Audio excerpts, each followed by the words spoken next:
Gracias, Señor, por tu gracia para con nosotros, Señor. Damos gracias, Señor, por el llamado que nos permite reunirnos, Señor, para conocerte, Señor, para aprender más de tu palabra. Te damos gracias, Señor, por todas las cosas que nos concedes, Señor, en nuestras vidas, Señor. Te damos gracias, Señor, por cada uno de nuestros hermanos que está presente también, por nuestro hermano también, el pastor que está adelante de nosotros, Señor, compartiendo estudios bíblicos. Te ruego, Señor, que abras nuestro entendimiento para que podamos, Señor, adquirir un poco más de conocimiento, Señor, para que podamos ser fieles a tu Evangelio, Señor, siempre. Todo esto, Señor, que lo rogamos en Jesús, nuestro Salvador. Amén y amén. Amén. Gracias. Bueno, terminamos anteayer hablando de ciertas características, 5 características de los géneros literarios. Primero, dijimos que los géneros literarios representan la lente principal a través de la cual tenemos que interpretar cada texto de la Biblia. Entonces, es totalmente esencial poder descubrir el género literario del texto. Segundo, dijimos que los géneros literarios son distintas formas de visualizar la realidad. No son simplemente técnicas literarias, tienen un propósito y el propósito es persuadir. El propósito es convencer de algo. Entonces el autor tiene una variedad de géneros que él puede usar, pero ha escogido el género que ha escogido porque quiere representar un aspecto de la vida, un ángulo, ¿no?, de la vida, y por eso ha escogido ese género. Ok, número 3. Ok, número 3. El lector viene al texto con ciertas expectativas que influencian su manera de leer ese texto. Esas expectativas dependen de qué género el lector cree que está leyendo. Entonces, la idea es que cada vez que nosotros abrimos la Biblia a un texto, nosotros tenemos ciertas expectativas de lo que vamos a ver. Y esas expectativas deben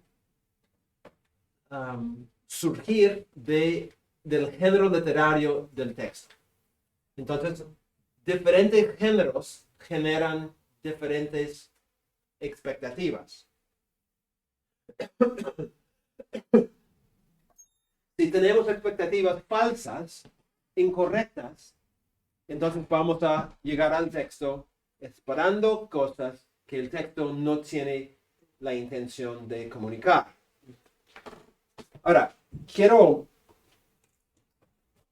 hablar de la importancia de este tema de las expectativas a través de una ilustración.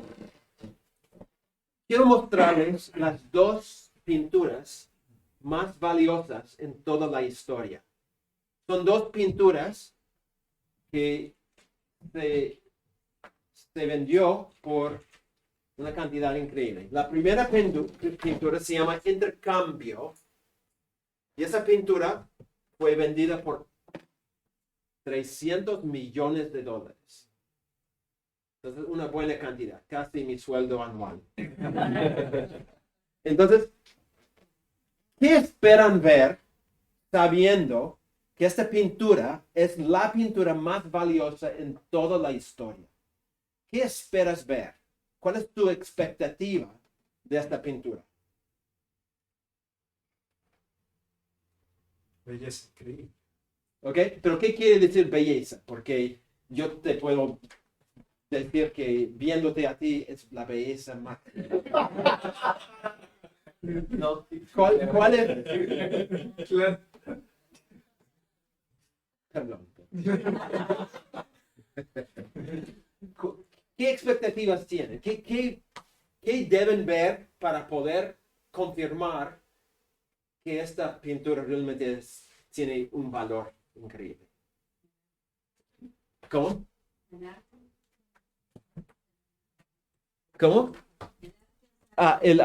Pero ¿qué clase de arte? O sea, Yo creo que quizá un autor importante que podría dar valor a... ok, muy bien. O también el marco de la pintura, uno podría pensar que podría ser de oro. Ok, ¿Cómo son mis expectativas? muy bien. Profesor, que sea realista, Ok, que sí, tenga buenos colores, textura. ok. El problema es que eso es muy subjetivo, porque va cómo cada quien aprecia lo que es. Mm. Bueno, este hombre obviamente apreció esta pintura porque pagó tanta plata. Bueno, les voy a mostrar la pintura para que puedan maravillarse.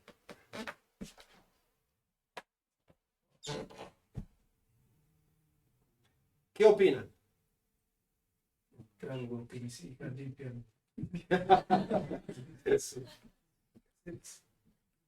Yo tenía expectativas diferentes. Yo esperaba ver un paisaje que no parecía pintura sino foto. Algo tan real, con detalles tan finos. Y cuando vi eso, yo dije, yo podría hacer eso. Simplemente así, ¿no? Segunda pintura más valiosa se llama número 6. Muy creativo el nombre. 186 millones de dólares. También, ¿qué esperan ver?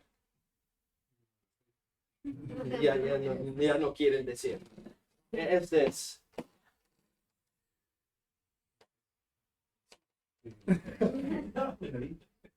Cuando yo vi estas dos pinturas, yo dije dentro de mí, qué decepción. O qué tonto los que compraron. Porque para mí no parecen pinturas muy excelentes. O sea, yo podría hacerlo y cobrar solamente, no sé, 100 mil millones de dólares. ¿No? Ok. ¿Cómo? Hermano Andrés dice, todo lo que habría bajado yo.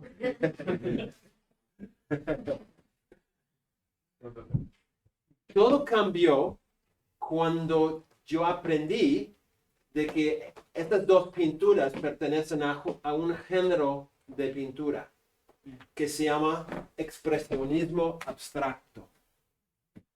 Para mí no tiene valor, porque yo no entiendo esta filosofía. Pero para los que entienden esta filosofía, es una filosofía de revolución, de rebelión, y las distintas formas y los distintos colores representan esta rebelión, esa revolución dentro de esa filosofía. Ahora, todavía para mí no tiene mucho sentido, pero por lo menos yo podría entender por qué esos dos hombres estaban dispuestos a comprar las pinturas, porque para ellos tenía un simbolismo que realmente expresaba algo importante. Es que el género literario, el género de pintura en este caso, genera expectativas. Si yo hubiera sabido esto, probablemente habría tenido expectativas diferentes, ¿no? Pero yo tenía totalmente otra expectativa y por eso me decepcionó esas obras. Me decepcionaron. ¿Cómo funciona todo esto? Bueno, nosotros como lectores llegamos al texto con ciertas expectativas y estas expectativas influencian cómo leemos el texto. Si yo llego a un texto, por ejemplo, del Antiguo Testamento, y yo creo que lo que estoy leyendo es, digamos, una ley, ¿no? ¿Cómo va a afectar mis expectativas? ¿Cómo va a afectar cómo yo leo ese texto? Yo voy a llegar creyendo que lo que está ahí tiene ciertas exigencias para cómo yo vivo mi vida. Pero en cambio, si yo voy al texto y es una poesía, yo tengo otras expectativas. Y esas expectativas afectan cómo yo entiendo y aplico el texto. y las expectativas vienen del género literario que yo creo que estoy leyendo. Un gran problema a lo largo de la historia de la interpretación es que a veces personas se equivocan en cuanto a qué género literario están leyendo. Y la respuesta o la implicancia de esto es que malinterpretan.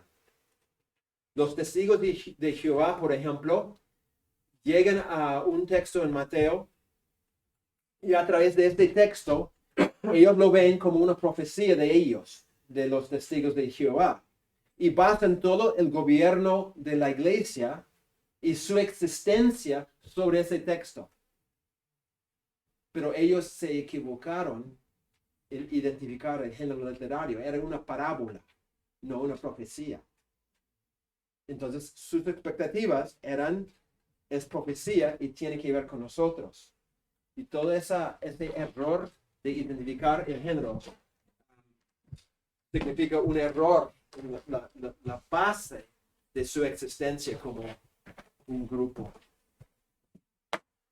Un autor dice esto: más allá de la elección de las palabras del hablante y lo que es más notable, más allá del contexto en el que se produce el dicho, los detalles del significado que el intérprete entiende están fuertemente determinados y constituidos por sus expectativas de significado. Y estas expectativas surgen de la concepción que tiene el intérprete del tipo de significado que se está expresando, es decir, del género literario. Él dice que es más importante que el contexto. Y el significado. Pero tiene razón, porque mostramos anteayer, que si yo tengo las mismas palabras, pero cambio el género literario, cambia el significado del pasaje. ¿Se acuerdan? El informe médico y el salmo, las mismas palabras, el significado era radicalmente diferente. Entonces, por eso es tan importante cuál es el género y aplicar la interpretación para cada género. Otro autor dice: cada género tiene sus características distintivas y sus propias reglas o principios de operación. Como lectores, debemos acercarnos a los pasajes de la Biblia con las expectativas correctas. Nuestra conciencia del género condiciona nuestro encuentro con un texto bíblico, diciéndonos qué buscar y cómo interpretar lo que vemos. Todo depende del género literario. Todo depende del género literario. Por eso no podemos, en nuestros estudios devocionales, nuestros estudios bíblicos, no podemos asumir que cada pasaje va a comunicar la verdad de la misma manera. No es así. Y si llegamos con esta expectativa, estamos fritos, porque vamos a mal entender el texto y mal aplicar el texto. Ok, otro autor dice esto: no debemos esperar conocimiento histórico leyendo un texto de ficción o conocimiento científico leyendo un texto histórico. El tipo de conocimiento literario que extraemos leyendo el texto depende del tipo de literatura que leemos. Es un gran error en la interpretación. Es por eso que, por ejemplo, muchos debates sobre Génesis 1. Porque la gente busca información científica, no es un texto científico. Otro ejemplo, el Antiguo Testamento. En los tiempos antiguos, los historiadores no tenían las mismas ideas sobre exactitud que nosotros tenemos. Por ejemplo, los números. Para ellos, no tenía que reflejar un número exacto. Ellos podían tener un estimado y eso era suficiente. Para nosotros, si yo digo 424 cuando es 423, hay un error. Pero no era así en el mundo antiguo. En el mundo antiguo, los números muchas veces eran generales y eran estimados. Entonces, ellos dicen 400 cuando era 434. Y nosotros decimos, uy, el autor se equivocó. No. Es la forma de que ellos tenían de expresar datos históricos. Era otra manera de verlo. Ok, un ejemplo muy común. Proverbios 22:6 dice, instruye al niño en su camino y aun cuando fuere viejo no se apartará de él. Entonces yo he escuchado una madre diciendo, mi hijo es un diablo, ¿no? Él no conoce a Dios, no quiere obedecer, hace muchas cosas malas, pero no estoy preocupado. Y yo digo, ¿por qué no estás preocupado? Y él dice, porque lo instruí en el camino del Señor, tiene que volver. Y yo digo, ¿cuál es tu confianza de que va a volver? Y ella dice, Proverbios 22:6 me promete que si yo he hecho mi trabajo, he instruido al niño en su camino, entonces no se va a apartar de ese camino. ¿Cuál es el problema con esta interpretación? No es una promesa. No es una promesa, exactamente. ¿Qué es? Sabiduría. Ok, es un proverbio. Proverbios no son promesas, son observaciones acerca de la vida. No siempre se dan. No tienen propósito de decir algo que siempre pasa, siempre ocurre. No es así. Entonces, cuando vemos un proverbio, decimos, en el mundo bajo el reino de Dios, por lo general, cuando hay un niño que ha sido instruido en los caminos del Señor, ese niño sigue el camino. Pero no siempre es así. Hay excepciones.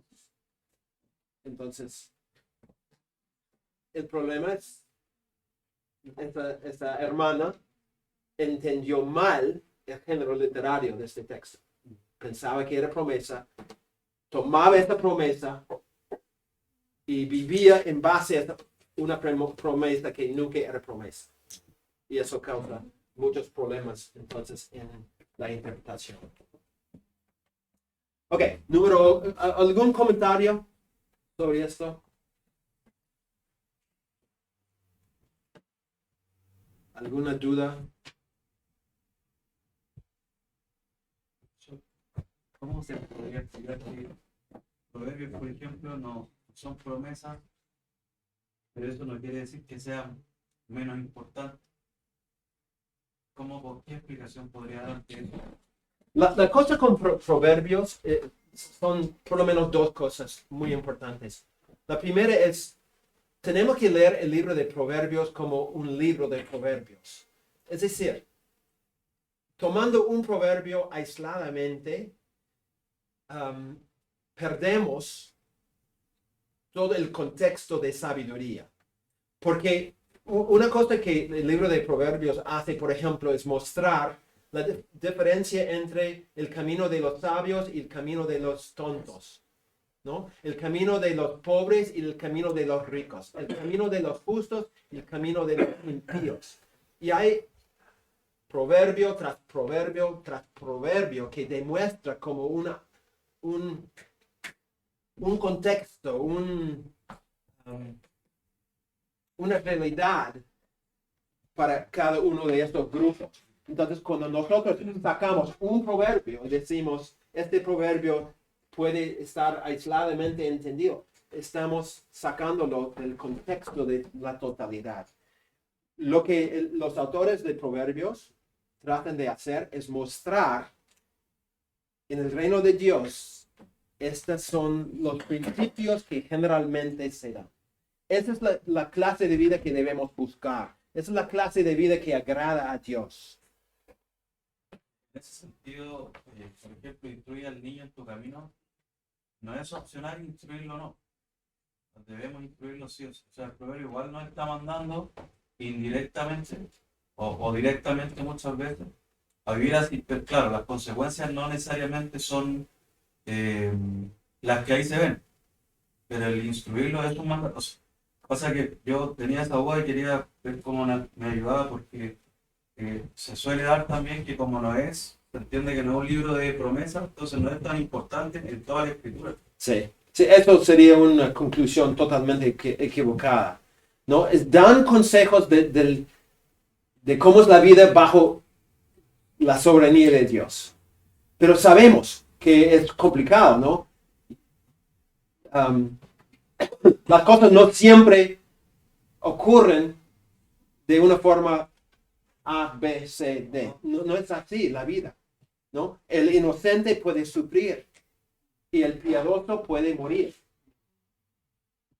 Pero por lo general, lo que la Biblia promete es si nosotros vivimos piadosamente, vamos a experimentar prosperidad, bendición, etc. Pero no siempre es así.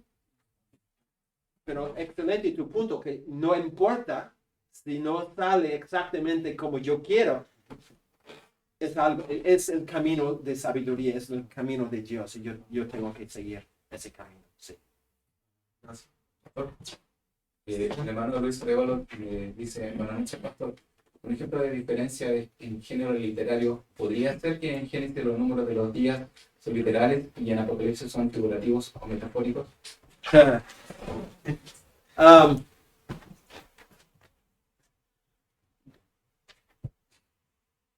Cuando dice los números de los días son literales,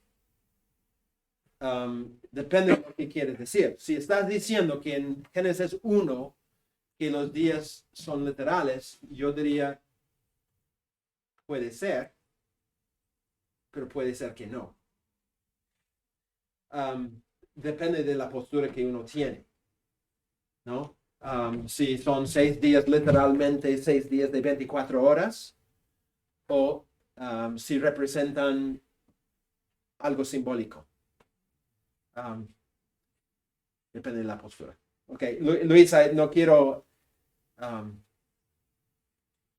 entrar en un debate sobre ese tema.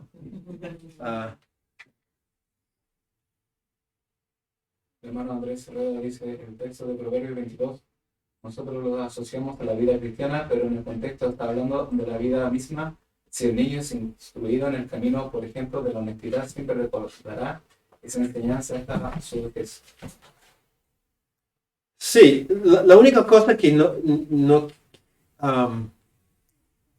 si decimos vida cristiana es la forma de aplicarlo nosotros, pero en su contexto original no tenía nada que ver.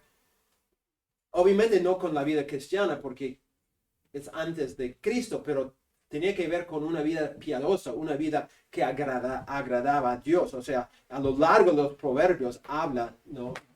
En ese contexto. Es más allá de eso, es verdad, Andrés, es más allá que eso.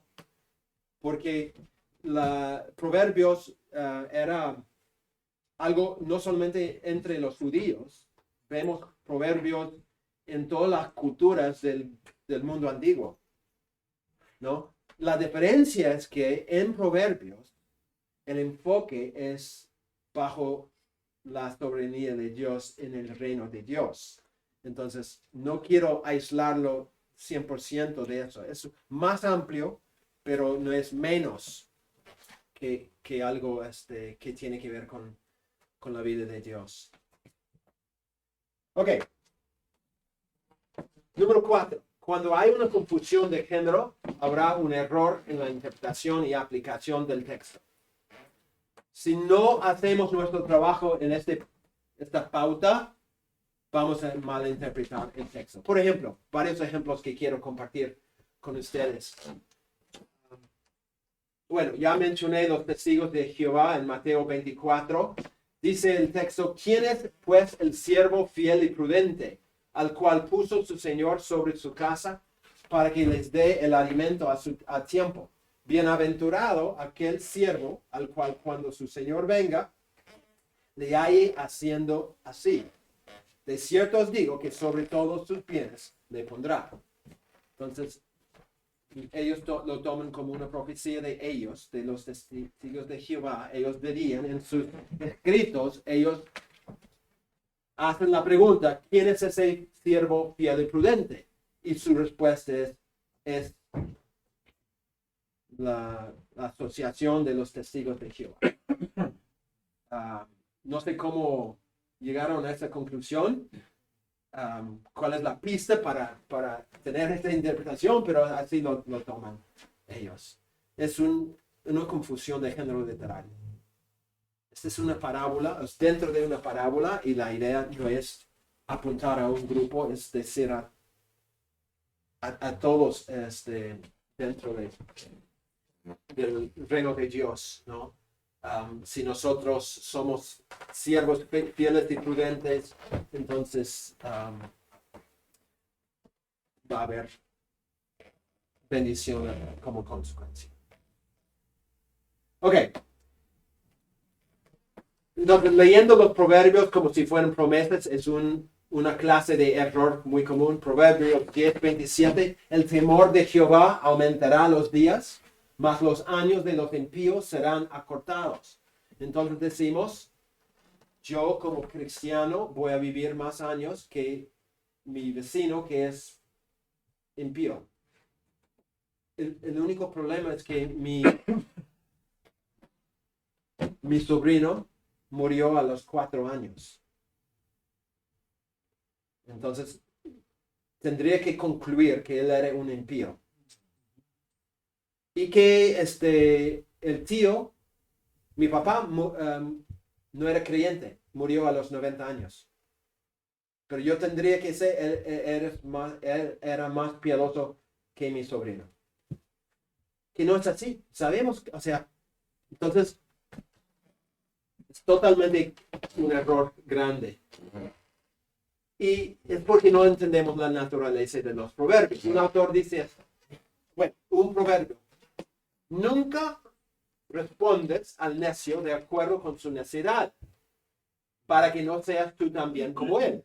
Y el proverbio que sigue, responde al necio como merece su necedad, para que no se estime sabio en su propia opinión. Entonces tenemos 2 proverbios que dicen exactamente la cosa opuesta. Salud, salud.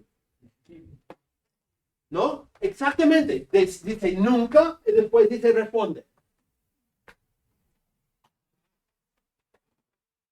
¿Por qué? Porque en los proverbios, dice un autor, los proverbios no son universalmente válidos. Su validez depende del momento adecuado y de las circunstancias adecuadas. O sea, hay un contexto. Y cuando se cumple el contexto, los proverbios se cumplen. Pero cuando no necesariamente se cumplen. Entonces, como mencioné, hay que tomarlos dentro de todo el contexto del libro de Proverbios y hay que entender que hablan de un contexto en la vida también. Y no podemos pensar que son universalmente válidos. Siempre tiene que ocurrir así. Y si no, Dios se equivocó. No es la naturaleza del proverbio. Es un género literario. Y si no te gusta, lo siento, pero es como son ese género de proverbios. Son observaciones acerca de la vida. No son leyes, no son promesas. Ok, segundo, leyendo las narrativas como si fueran mandatos. Eso es muy común. En muchas iglesias tú escuchas al predicador decir, David hizo tal cosa. Hermanos, tenemos que hacer tal cosa. Jesús se levantó temprano a orar. Nosotros tenemos que levantarnos temprano a orar. No necesariamente. ¿No? Si tú quieres levantarte temprano a orar, excelente, pero no es un mandato. Es una descripción de lo que se hizo. Otros ejemplos de eso. Jueces 6, 36 a 40. Gedeón y el vellón, ¿no? La gente dice, mira, yo voy a probar a Dios. Dice, ¿de verdad? Sí. ¿Y cuál es tu fundamento para decir que tú puedes probar a Dios? Gedeón. No, Gedeón probó a Dios, es verdad. Y el autor está describiendo lo que hizo. No está diciendo que así tenemos que hacer nosotros. Es una confusión entre descriptivo y prescriptivo. Descriptivo es cuando el autor simplemente describe algo. Y prescriptivo es cuando el autor exige algo. Cuando nosotros confundimos entre descripción y prescripción, estamos fritos. Vamos a malentender el texto. Entonces, siempre cuando leemos una narrativa, tenemos que hacer la pregunta, ¿el autor qué está haciendo en este texto? Y por lo general, simplemente está describiendo. Si hay un patrón que se repite vez tras vez, tras vez, tras vez, es otra cosa.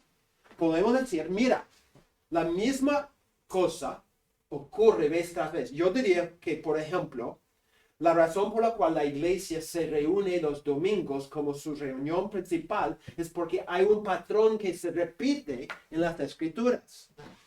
No hay un solo mandato que dice, hoy tienen que reunirse los domingos.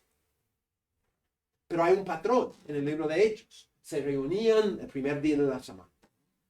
Pablo dice en 1 Corintios 16 que separan el primer día de la semana. O sea, hay varios ejemplos donde llegó a ser un patrón. Entonces, no podemos tomar este ejemplo y decir, ya, yo puedo probar a Dios porque la Biblia me da permiso. No, no es así. Hechos 2, el bautismo en el Espíritu. Nuestros hermanos costales dicen, en Hechos 2, ¿qué pasó? Lo que pasó es que vino el Espíritu Santo y sobre los que vino el Espíritu Santo, ellos hablaron en lenguas, profetizaban, fueron llenos del Espíritu. Llegamos a Hechos 8. No dice que hablaron en lenguas, yo creo que sí hablaron en lenguas en Hechos 8, porque era algo visible. Sabían que el Espíritu Santo había llegado. Hechos 10, la misma cosa. Hechos 19, la misma cosa. Entonces, dicen, nosotros tenemos que experimentar un bautizo en el Espíritu y la evidencia es hablar en lenguas. ¿Cuál es el problema? El problema es que está confundiendo algo prescriptivo con algo descriptivo. El autor está describiendo lo que pasó. No está exigiendo que eso ocurre en cada momento. Y la otra cosa que es aún más importante es que el día de Pentecostés, el día del bautizo del Espíritu, no es un evento personal. No es una experiencia que cada creyente tiene que experimentar. Es el cumplimiento de una promesa antigua. A lo largo del Antiguo Testamento, Dios prometió enviar su Espíritu. Y cumplió esa promesa en el día de Pentecostés. Llega el Espíritu y empezamos una nueva época en la historia. El Espíritu llegó. Saben que los judíos tenían básicamente, bueno, más que eso, pero 3 promesas principales que iban a indicar el inicio del siglo venidero para ellos, no, el futuro. ¿Cuáles eran las promesas? Las 3 promesas que los judíos esperaban.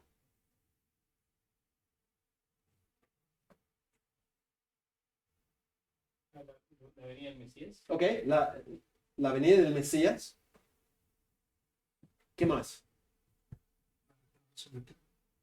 La restauración. Bueno, puede ser parte, pero más céntrico era Mesías.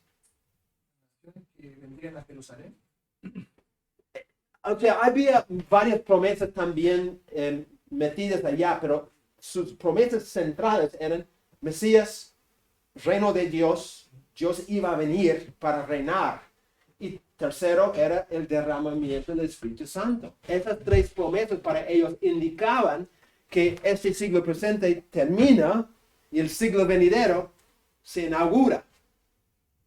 Entonces, el día de Pentecostés es lo que Lucas está anunciando en el libro de Hechos, que terminó ese siglo presente.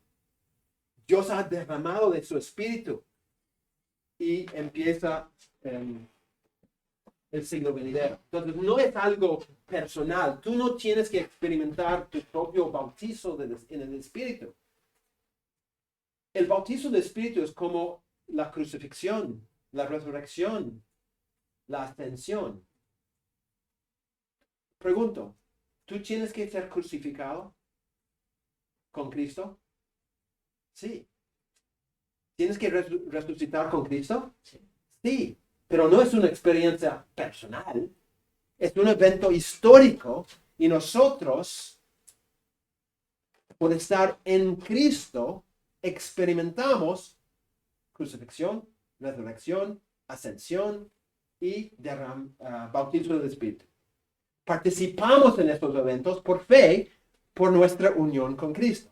Entonces, no es que Víctor tiene que tener su bautizo, Luis su, no, etc. No, no es así. No funciona de esa. Ok. Leyendo un evento histórico como si fuera simbólico. Es otra cosa que se escucha. David y Goliat. Quizá ya está claro el punto, pero pasa que, por ejemplo, me han dicho personas que piden señales a Dios por el tema del noviazgo, como lo hizo el siervo de Abraham, para encontrar una novia a Isaac. Bueno, puede ser un ejemplo más. Yo creo que usted aclaró bastante el punto, pero pasa que podemos encontrar todo este tipo de ejemplos en la Biblia y ocuparlos para cosas bien cotidianas o cosas, incluso decisiones que son vitales como el matrimonio, pero puede ser muy problemático. Esta persona me decía que le pidió a Dios, por ejemplo, que se estaba nublado, entonces que esa era la señal de que la niña que él estaba viendo era su esposa. Y así fue y se casó con ella. Pero, bueno, eso, Señor nos ayuda. No, pastor, tú tienes toda la razón. Hay multitudes de ejemplos de esto. Pregunto, cuando ustedes escuchan las noticias, ustedes dicen, ajá, mira, hubo un robo en tal lugar, entonces eso significa es un mensaje para mí. No. Aprendemos de lo que pasó. Uy, cuando yo ando por ahí, yo debo tener cuidado. Pero no es algo personal para ti lo que pasó. Los comentaristas simplemente están describiendo lo que pasó en un lugar. Y yo puedo aprender y debo aprender de eso. Pero no es que es algo que yo aplico personalmente y yo digo, oye, este robo significa para mí tal cual cosa. No es, es tonto creer eso. Pero así lo hacemos en la Biblia. Y muchas prédicas, muchos libros cristianos hacen la misma cosa, ¿no?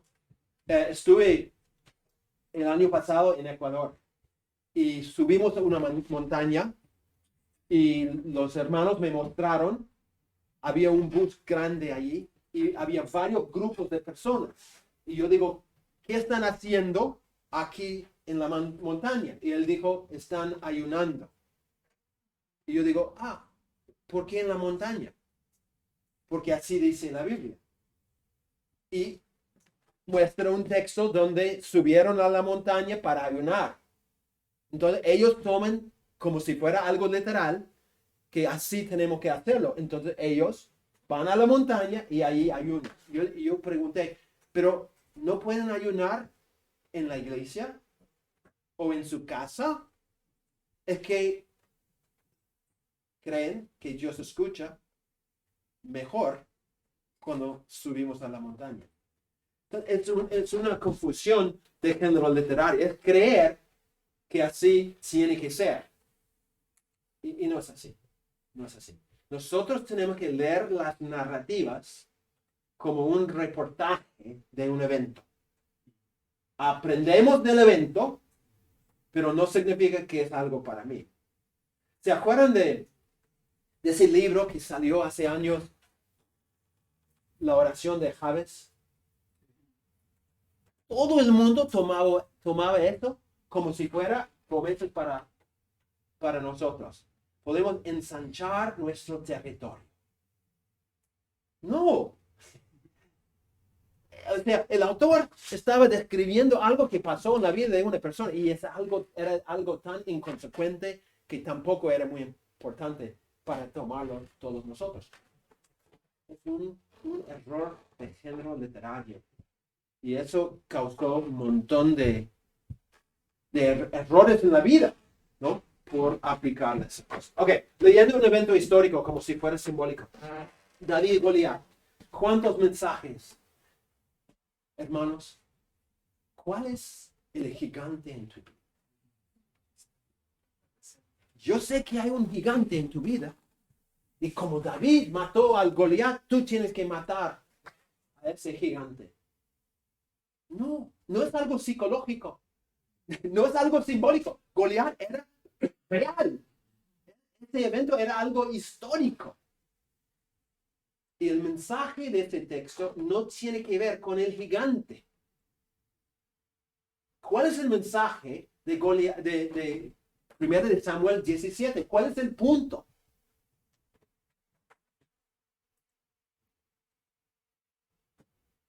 ¿Qué dijo David cuando ese gigante llegó para pelear con él y se burlaba de él?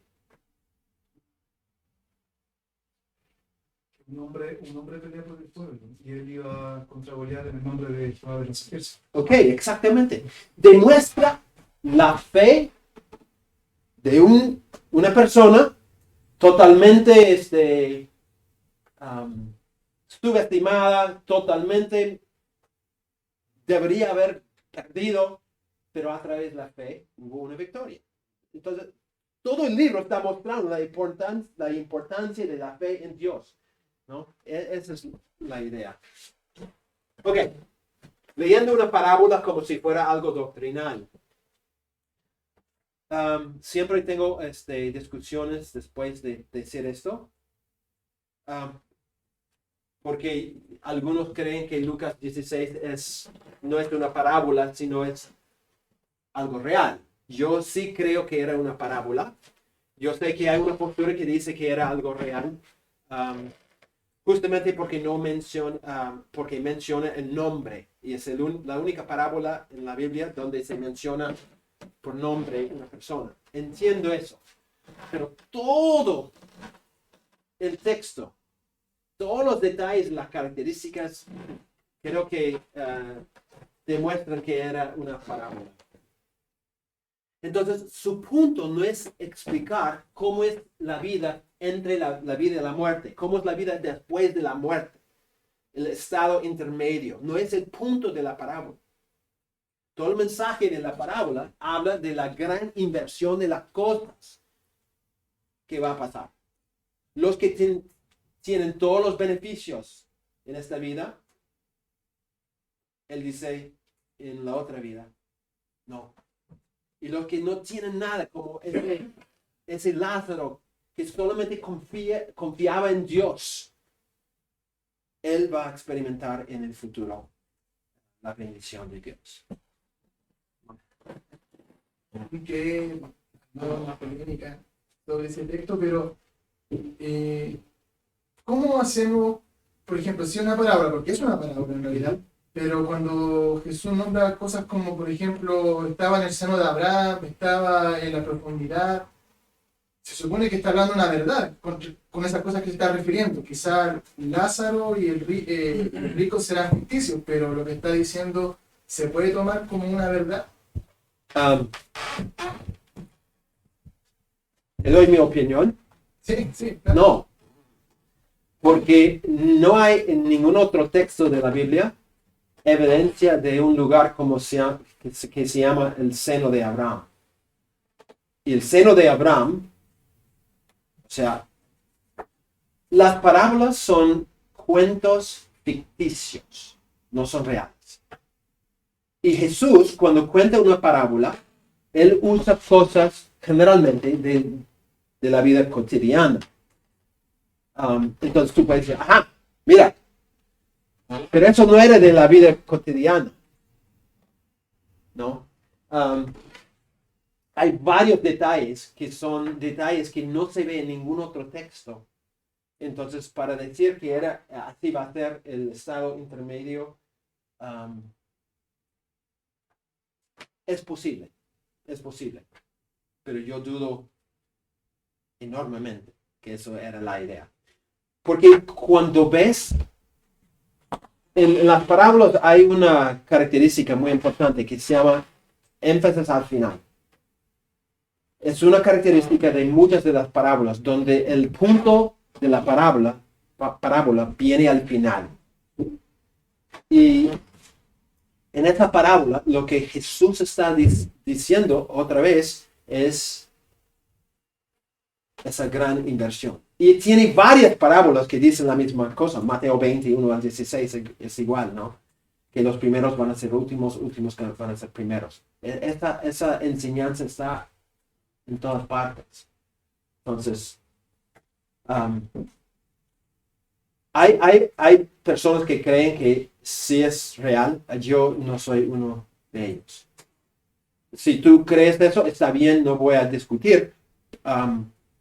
Pero no me convence a mí. Ok, una consulta. Es que varias veces pasa en mi iglesia que alegorizan ciertos pasajes, por así decirlo. Entonces mi consulta es cómo poder corregir o dar a entender que no es como esa persona lo expone. Como yo dije, para mí es la cosa más común. El género literario más abusado es el género de las narrativas. Porque muchas prédicas dicen, esto pasó, entonces tenemos que hacerlo. Esto pasó, tenemos que hacerlo. Lo que haría yo es tratar de... Bueno, es difícil porque si es el pastor. Una cosa, yo le daría un libro sobre cómo interpretar las narrativas. O sentarse con él y decir, me gustaría estudiar cómo interpretar narrativas. ¿Estarías dispuesto? Quiero aprender. Y ahí puede mostrar algo. Hace una semana ya me tocó una situación parecida a la que nombra ahí el hermano. Una persona habló sobre Lucas 5, habló sobre Pedro tirando las redes. Y el mensaje, aunque el predicador intentó en cierto modo decir, no es que yo quiera imponerle algo al texto, pero hizo la alusión y después se trató el mensaje de que la red podía representar a nuestra familia y debíamos echar la red, no importa que la red lo hubiésemos lanzado muchas veces, si vamos en el nombre de Jesús, vamos a tener suerte. Entonces yo lo primero que le dije, hermano, obviamente en un contexto secreto, le dije, usted sabe que este texto es narrativo, ¿cierto? No tiene intención de decir que esto representa a la familia o representa el mundo, sino que está diciendo Lucas, está escribiendo lo que él vio y está narrando lo que sucedió. Si nosotros intentamos darle un sentido que el autor no quiso darle, estamos imponiendo al texto. Entonces ahí, aunque la enseñanza, claro, puede ser como buena, bonita, pero no es lo que el autor quiso decir. Sí, no, excelente. El problema a veces es cuando un hermano va al pastor y dice estas cosas, a veces no lo recibe bien. Y otra cosa es que muchos estudiantes están aprendiendo nuevas cosas y quieren corregir todo lo que el pastor dice, ¿no? Y eso tampoco está bien. Entonces hay que tener mucho cuidado, mucha humildad, mucho respeto para corregir. A mí me gusta hacerlo a través de un tercero. Es decir, en vez de yo confrontar en una situación así, es usar un material. Mira, estaba leyendo esto, me parece interesante, podemos sentarnos a conversar sobre esto, ¿no? En ese caso no soy yo que es un material. En ese caso yo puedo decir, me parece que es lo que dice es cierto.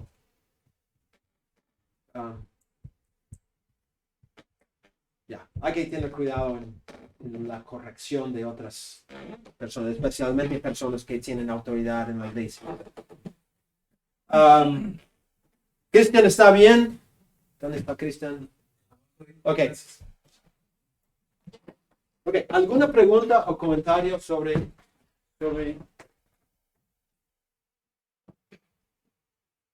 Tenemos 6 minutos. Yo sé que Víctor va a estar tanto del tiempo. Sobre este punto hasta aquí. Mantengan sus ojos abiertos cuando leen libros, cuando escuchan prédicas, cuando están en medio de un estudio, de cuán común es esa confusión de género literario. Es desastroso en la interpretación. En tu propio tiempo devocional, tienes que tomar en cuenta el género literario para no confundir, no aplicar cosas que no son aplicables. Ok, una práctica muy rápido. No tiene que hacer mucho tiempo, no tiene que leer todos esos textos.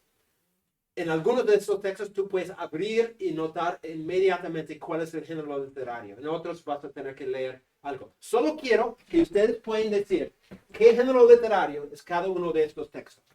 ¿Ok?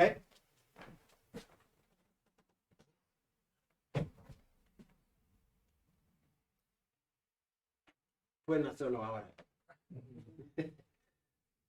Me están mirando como, ¿qué hago? Levantamos la mano. No. O sea, hacerlo todo y después vamos a...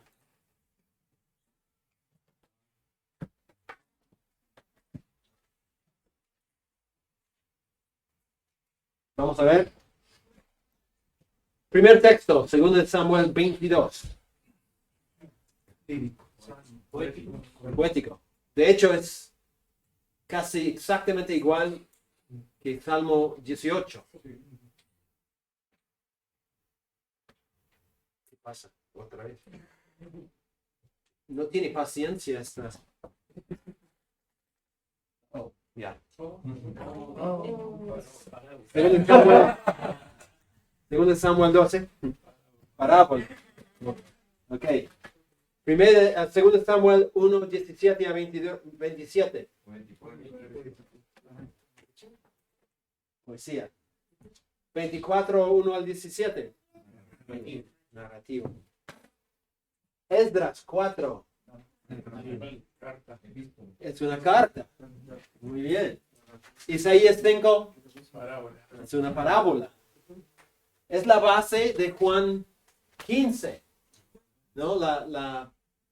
Sobre la viña, esa cosa.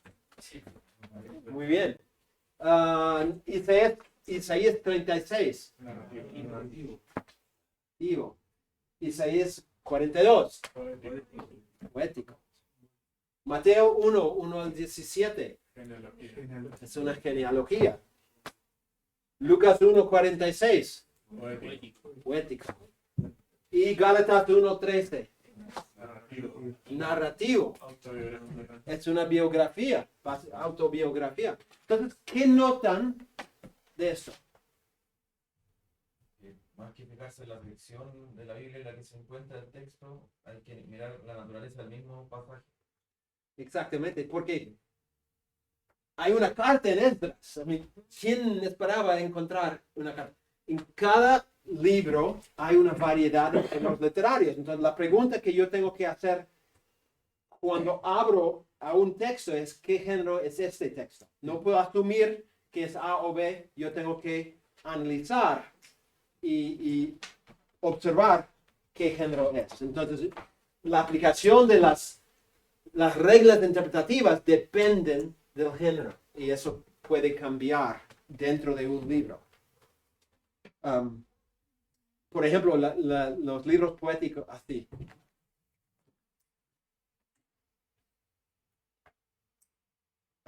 Metáfora. Ok. Una parábola es una metáfora extendida. En una parábola, Jesús generalmente está comparando dos cosas. Entonces, los eruditos lo llaman metáforas extendidas. Entonces, en ese sentido, sí, puedes decir que es una metáfora. En los libros proféticos, muchas veces la gente espera algo sobre el futuro, ¿no es cierto? Pero el 90% de los libros proféticos hablan del presente. Su presente, no nuestro presente. No del futuro. Entonces, otra vez, uno tiene que entender el género. ¿Qué es un género profético? Es cuando Dios enviaba a una persona, como por ejemplo un pastor, ¿no? Para corregir errores entre el pueblo de Dios. Eso es lo que es profecía. No es algo del futuro por lo general. Hay textos donde sí hablan del futuro. Y hablando del futuro, debemos tomar un break.